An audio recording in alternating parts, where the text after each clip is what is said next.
There it is. Yes, sir. Brotherhood Banter back with another episode. We in double digits. Number 9 right Number now. 9, never mind. Number 9. And we got with us today Kamalie Omari Prosper Matthews. What's happening, bro? What's up? This man said my whole name like he the feds. What's up? What's good, y'all? Shit, I'm glad y'all having me here, man. That's We're what's glad up, man. you're on. Appreciate you coming out. Yes, sir. Appreciate that. We gon' chop it up a little bit, hang out. You know, let's get into some shit. All right, Feel we'll me? do it. So- Let's see it. So just to start off with a name like that, feel like you got some deep roots. Yeah. So talk about where you from, kind of what you did, time in the league, time in college, and then we'll talk more current towards the end. All right, so shit, Kamalie Omari, Prosper Matthews. Yeah. That man got my whole. So obviously I'm not from here. I was born in St. Croix, Virgin Islands. From there, ended up getting to the U.S. Been in Georgia, grew up in Latonia, Georgia I've been there all my life. Hit the age of 18. Took any scholarship opportunity I could. I messed up my scholarship opportunities, unfortunately. Ended up getting to Kansas to go to junior college, Hutchinson, Kansas. Ended up going to Murray State after that. Found my way into Murray State, and then went to the league after that for the Seattle Seahawks, and did 2 years, 3 different teams right there. So it was all good. Yep. Seattle Seahawks, Atlanta Falcons, and Cincinnati Bengals. That's what's up, man. That's what's up, and that's kind of why I thought to bring you on here anyway. I know I work with you, bro, but I already know you, as a person, but as a coach and obviously as a player, you cut from something different, and just you being able to tell your story and, maybe inspire somebody else to kind of go down the same path. So Especially a small town around here. A lot of people. I don't know very many people that have made it to the league. So No. that's an excitement just for people to hear your story in itself from around here. right. Oh, that's what's up, man. Murray State. Man, we gonna talk about that. Murray State. Yeah, Murray State. So, just putting it for what it was, man. Murray State was it was a little challenging at times. Just coming from better and then going to, a lesser situation there kind of humbled you a little bit. Obviously went to University of Georgia. Didn't last too long. After that, ended up going to junior college, and then getting into junior college. Our junior college actually was better than Murray State, to be honest with you, Hutchinson Community College.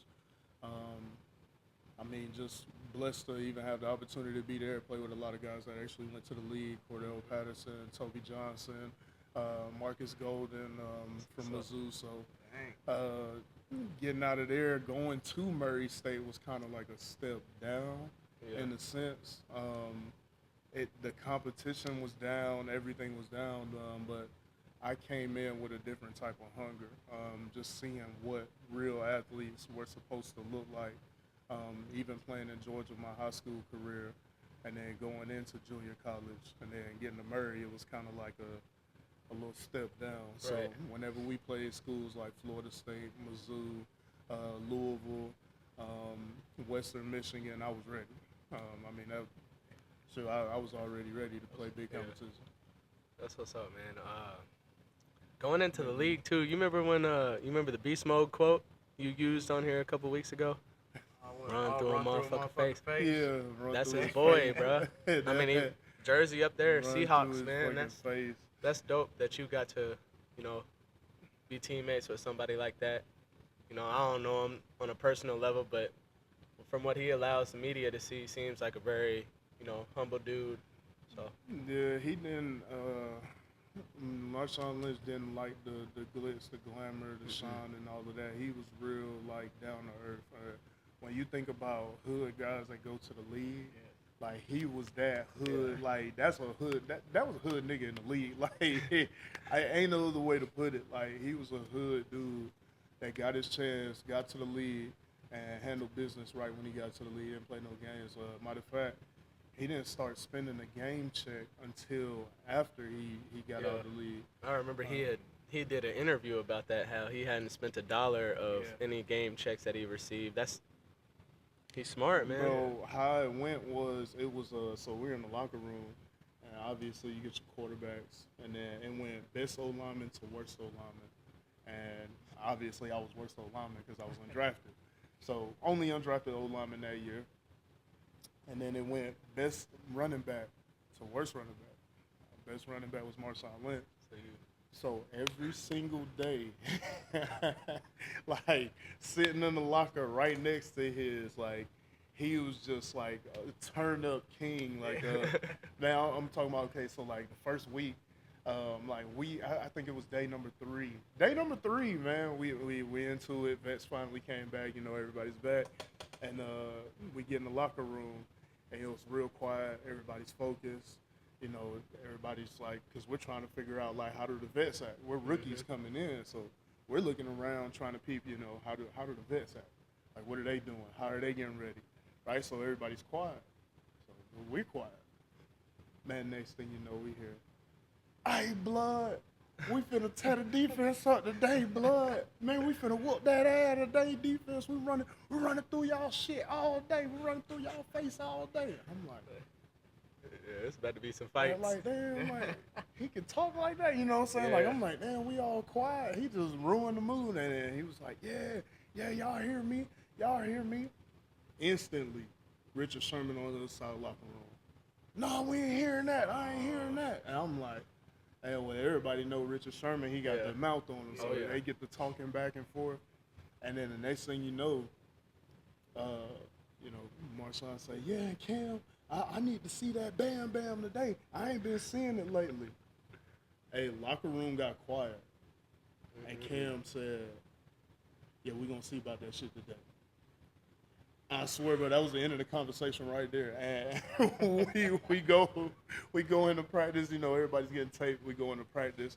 We get into practice, and immediately, you know, they're calling out ones versus twos. Nigga, Marshawn Lynch on the sideline, not even strapped up. He not practicing today. He just got oh my god. He just had everybody turned up. So now you got the defense mad at everybody because Marshawn Lynch, you know, turned everybody up. And Marshawn Lynch on the sideline. that sounds like something I'll probably do. Yeah. You know how I be doing that work. Yeah, that's you for sure. That's you for sure. Yeah. It's for sure just cool. Like, these are people that me and him have obviously watched growing up, and now we got somebody on our little podcast that's been in the locker room and see how they act, see how they prepare, and see how everything else that they do. Like, and me and him been talking for the past couple weeks about coaching. So through your whole career, like, what did you look for in a coach to help better yourself, and one that you thought, like, this is the guy that's gonna help me get to that next step? Man.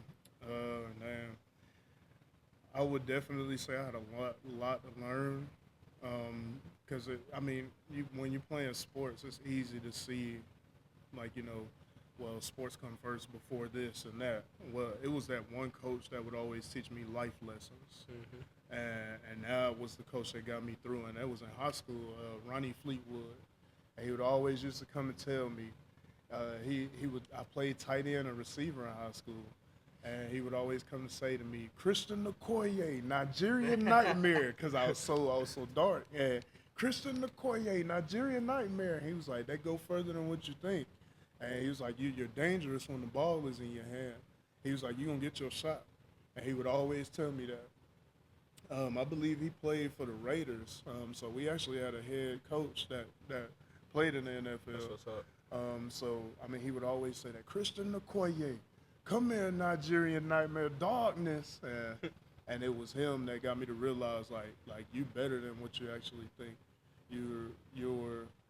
Your mindset is what stops you from getting to where you got to go. So, like, a lot of times you hear people say, like, I want that. But then you put them in a situation to get that. And they'll fold. Yep. Like, and that's what it is. Like, he kind of explained to me, and he was like, "Look, how bad do you want it?" I was telling him, like, you know what I'm saying, I kind of want it bad. And so we started talking. and he was telling me his situation.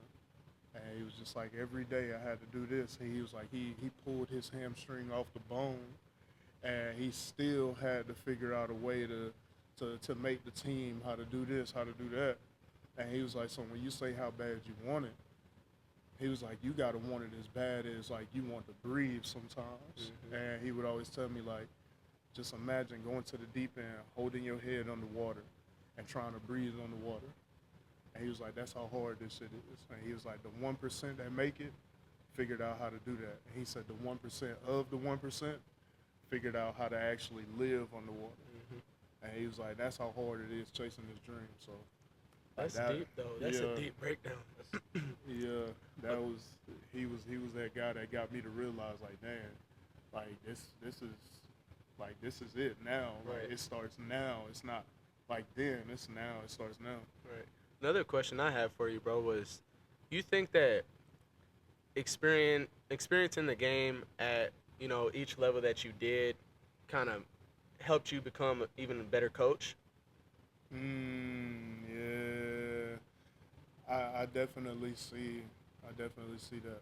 Because I can come in here and get a new athlete in, you know, that's a senior, no offers, and be able to know exactly where he could play. Because I played at 3 different levels too. Yeah. So just seeing that in a college standpoint, but then also like you look at somebody like just a C4, you know, that's rare to find in Paducah, you know. So seeing somebody like that where you can really analyze and be like, all right, you know, he's got something here. He can maybe make it out to the league or not, or, you know, what level of college, anything like that. So yeah, I definitely see that coaching experience right there. I mean, playing experience definitely helps out with the coaching. Yeah. Definitely playing at a certain level, you learn to play fast. But you learn playing fast is not just moving fast, it's on technique. Exactly. And it's on how fast you work that technique. So now when you take that and you instill it in some younger kids, they're getting a formula way earlier than what they're supposed to. Exactly. And that's where I feel like that helps out a lot. And like I said, around here, it's a formula that they might not even get. Yeah. So I mean, when you pick up a coach, you know what I'm saying, like with that type of experience, and he's on the squad, and you know, with those coaches, you kind of like Paducah Tillman. Like, I coach Paducah Tillman now, and Tillman kind of let me just fly. As like they said, you got the D line. Whatever you want to do with the D line, you do with the D line. You know, they just got to perform. And when you put it in my hands like that, I can teach them anything now. But when you overshadow a coach so much, it's like, all right, make sure they're doing this, make sure they're doing that. Like, now you got players never getting to their full potential. Not only that, you got a coach that's never getting to his full potential. Yep. So you never want to limit that. And especially with me coming from where I came from, I was blessed to have the opportunity where Paducah did let me, like just have full control right there.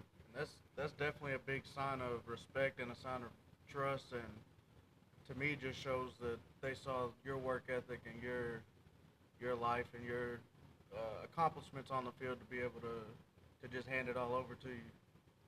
Yeah. So I must be doing something. No, you are, bro. Like, you know what I'm saying? You do things right. One thing I would say that's admirable about you is, you know, I hear, hey, we got a new coach coming to help us out. Great. Played in the league, so now I'm like, all right, because I've been around some guys before that made it far. But just because you make it to that level don't mean that you're a good coach and that you know everything there is to know already. And, like, you came in and was open to, you know, like, slow learning, like, kind of how things work here, and like, very accepting of any cues we had, and then same way vice versa. Like, you done taught me a lot since you've been here too. So, like, that's one thing I do appreciate about you, is that you not just some know-it-all. Oh, I played in the league. Every time a problem comes up, it's, you know, if it's a problem, we can handle it. We can come to an agreement, and it's over. So. Damn, boy, golly, wow, yeah, appreciate that, son. For sure. No. I do really appreciate you coming on and chatting up with us, and, you know, Another episode in the books. Yes, Feel me? sir. Number 9. And shoot, keep interacting with the videos. TikTok, Insta, YouTube for sure. If you see the TikTok, go to the YouTube link is in the bio. You can see the whole video. So Yes, sir. but that's it. Episode 9 is gone. It's in Play the my shit, books. gang. Let's go. See y'all next week.